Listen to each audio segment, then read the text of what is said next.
Magandang araw po sa inyong lahat. Ako po si Mr. Cherry M. Cabyong at lubos na nagpapasalamat unang-una sa ating pong may kapal. At sa Ceros Global, maraming salamat po. Kayo po ang naging daan na makarating sa ibang bansa.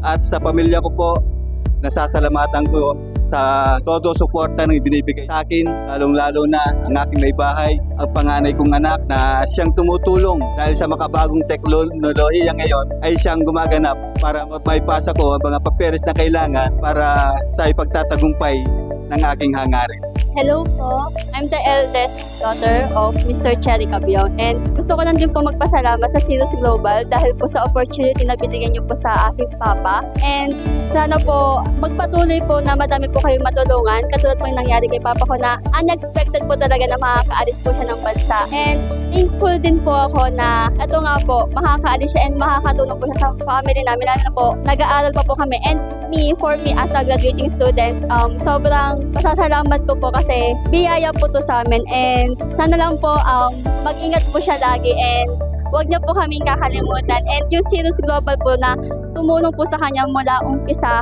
hanggang dulo hanggang makaalis po siya ng bansa. Ayun lang po. Thank you so much.